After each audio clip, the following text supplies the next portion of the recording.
people can claim to have influenced dramatically the development of many aspects of the city in which they were born and raised, let alone the surrounding region. In a low-key but determined and powerful way, that's what Bill Leonard Sr. has been able to accomplish in his 77 years on Earth, shaping many of the landmarks we may take for granted in the city of San Bernardino, as well as services such as transportation that are provided throughout the Inland Empire and the state.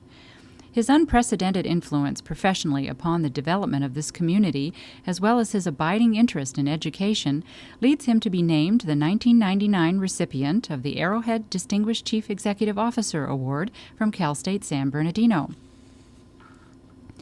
Born at Ramona Hospital on 4th and D Street, now known as San Bernardino Community, Bill was raised with his younger sister Nancy by parents Frank and Lauren Teen and attended San Bernardino High School, where he met and dated his future wife, Bobby.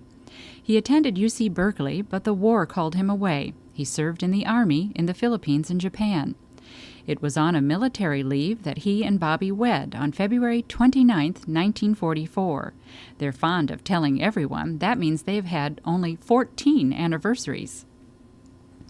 Bill's platoon was one of the first Army occupations to establish honorary headquarters for General MacArthur's triumphant march into Tokyo, shown in this Life magazine chronicle. Bill went on to complete his college education through correspondence courses and earned a bachelor's degree in business administration. After the war, he returned to San Bernardino to join the family real estate business while his grandfather was still at the helm. Bill is proud to say that 4 generations of Leonards have helped to run the business over time.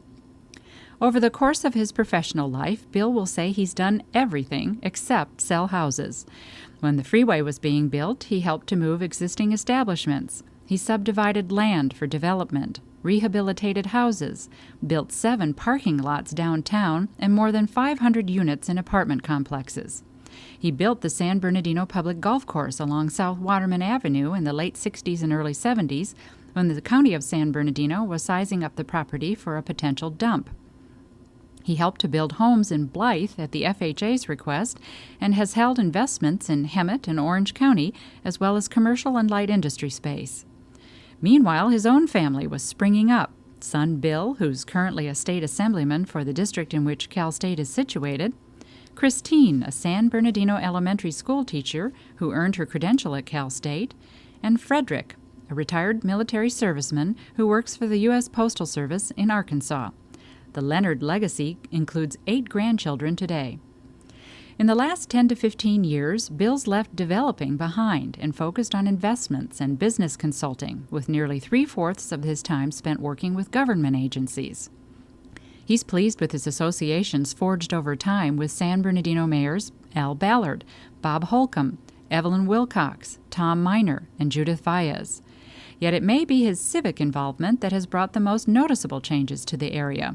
He is the only founding director still involved in Inland Action, the political action group that exerts influence on national and local movements in the region. The group formed essentially to support Norton Air Force Base, long ago targeted for closure before its ultimate demise in the late 80s, and undertook several efforts to keep the base vital, including the building of housing for the officers. It was Inland Action, too, that was influential in positioning the location of Cal State in San Bernardino, where it opened in 1965. The group worked with the state to delineate boundaries that would be favorable to the city in establishing the campus at its present location. Bill says he wanted so desperately for the university to come to the area because he understood fully the impact it would have on the quality of life in the region, not only for the accessibility of higher education and the deliverance of well-educated citizens into the regional workforce, but also because of its effect upon the arts and culture in the area. At about the same time, he was presiding over the National Orange Show Board and its 51st fair. He was pleased to present President Dwight Eisenhower and wife Mamie with a box of navel oranges when they passed through the Santa Fe station. Proud of their involvement in government and politics, Bill and Bobby have participated in campaigns locally and statewide throughout their married life. Bill can say he's worked under 7 California governors dating back to the days of Goody Knight, who appointed him to the Athletic Commission, the term for which carried him into Pat Brown's regime. When Reagan was governor, Bill was appointed to the Highway Commission, which he chaired and served on for 2 terms, leading him into Jerry Brown's term of office. Under Governor Deukmejian, he was appointed to the Transportation Commission, and in Governor Wilson's term, he was seated on the High-Speed Rail Authority.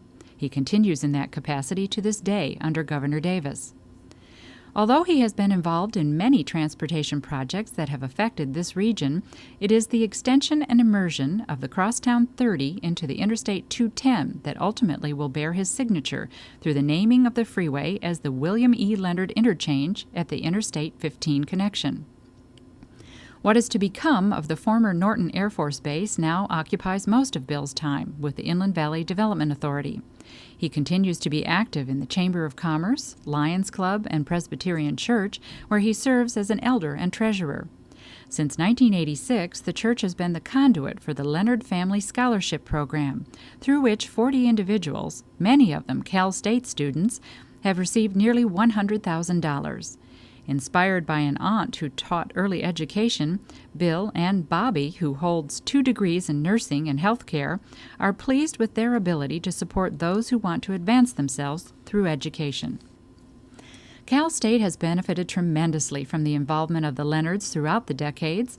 Bobby has chaired and served on the advisory board, and they have been involved with the Business College as business partners members. Season ticket holders for theater and basketball, they also have contributed to the Fullerton Art Museum. Moreover, Bill understands the intrinsic value of the university. Often, when a community group identifies a need, Bill is the first one to ask whether the university could be of assistance. Yet you don't get to be as lively and active as the Leonards are without making sure you take time to enjoy what life has to offer through travel and recreation.